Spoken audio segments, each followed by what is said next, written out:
Hi everyone, welcome to Utirno. আজি আমি সমান্তৰাল প্ৰগতিৰ কিমান বাস্তৱ উদাহৰণৰ বিষয়ে আলোচনা কৰিম। সো প্ৰথম উদাহৰণটো লৈছো মৌচাকৰ উদাহৰণ। মৌচাক তোমালোক সকলোৱে দেখিছা। মৌচাকৰ এই সৰু সৰু ঘৰবিলাকক এটা বিন্ধা বুলি কয়। আৰু ইহঁত সৰভুজ আকৃতিৰ হয়। মানে ইহঁতৰ 6টা বাহু থাকে। এটা সৰু সৰু বিন্ধাৰ 6টা বাহু থাকে। বিন্ধা বা ইংৰাজীত সেল বুলি কয়। এতিয়া আমি ইয়াৰে যিকোনো এটা বিন্ধা লম। ধৰা এইটো ললো, ঠিক আছে? এতিয়া ইয়াৰ চাৰিওফালে কেটা বিন্ধা আছে এনেকুৱা? সৰভুজ আকৃতিৰ বিন্ধা কেটা আছে ইয়াৰ চাৰিওফালে আগৰি? হেতু আমি চাম। চোৱাচোন 1 2 3 4 5 6 6টা আছে হয়নে? মানে এই মাজৰ যোনটো বিন্ধা আছে তাৰ চাৰিওফালে 6টা বিন্ধা আছে হয়নে? আৰু ই এটা আঙুঠিৰ নিচিনা আকৃতি গঠন কৰিছে হয় নে নহয়? এইটো এটা আঙুঠিৰ নিচিনা আকৃতি গঠন কৰিছে। গতিকে প্ৰথম আঙুঠিটোত কেটা আছে? 6টা বিন্ধা আছে। বুজিলানে? এতিয়া এই আঙুঠিটোৰ আকৌ লগতে লাগি থকা যোনটো আঙুঠি আছে। এতিয়া এই আঙুঠিটোৰ নেক্সট যোনটো আঙুঠি তাৰ পিছৰ যোনটো আঙুঠি তাত কেটা আছে চাওঁহাচোন। 1 2 3 4 5 6 7 8 9 10 11 12 এইটো আঙুঠিত এটা আঙুঠি হৈ গ'ল নে? এইটো আঙুঠিত কেটা আছে? 12টা। ঠিক তেনেকৈ তাৰ নেক্সট আঙুঠিটো কিমান আছে চাওঁ। 1 2 3 4 5 6 7 8 9 10 11 12 13 14 15 16 17 18 ইয়াত কিমান আছে বুজি পালানে? এতিয়া মই দেখুৱা নাই আৰু গম বুজি পাইছা মানে আঙুঠি মানে মই কি বুজাইছো। এই আঙুঠিটোত গ্ৰীণ কালাৰ এটোত কিমান এটা আছে? এটো 18টা আছে হয়। ঠিক তেনেকৈ ইয়াৰ নেক্সট আঙুঠিটোত কিমান আছে চোৱা।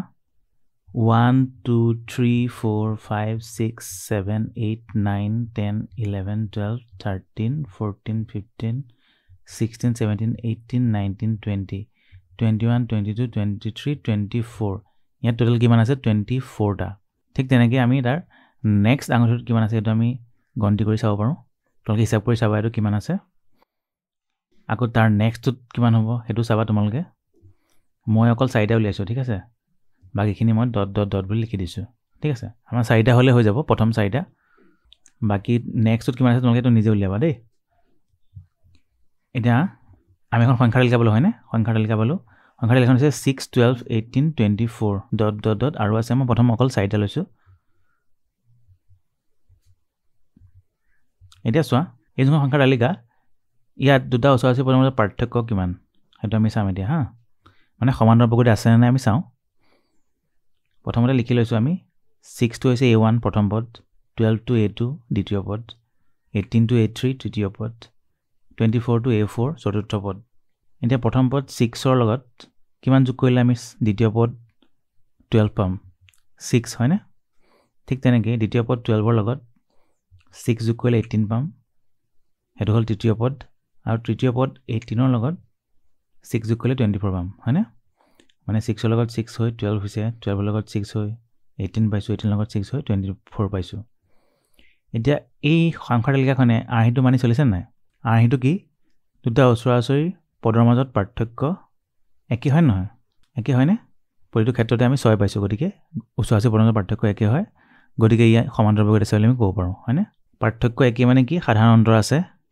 আৰু অন্তৰটো আমি একে পাইছো। গতিকে সাধাৰণ অন্তৰ আছে। সাধাৰণ অন্তৰটো হ'ল 6।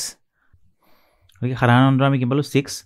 গতিকে তালিকাখন সমান্তৰাল প্ৰগতি আছে বুলি আমি ক'ব পাৰো। বুজিলা? গতিকে ইয়াৰ পৰা আমি কি গম পালো যে মৌচাকৰ বিন্ধাবিলাকো সমান্তৰাল প্ৰগতিৰ নিয়মটো মানি চলে। সমান্তৰাল প্ৰগতিৰ আৰ্হিটো মানি চলে। গম পাইছানে? ঠিক আছে বুজি পালা? এতিয়া আমি আকৌ নেক্সট উদাহৰণলৈ যাম।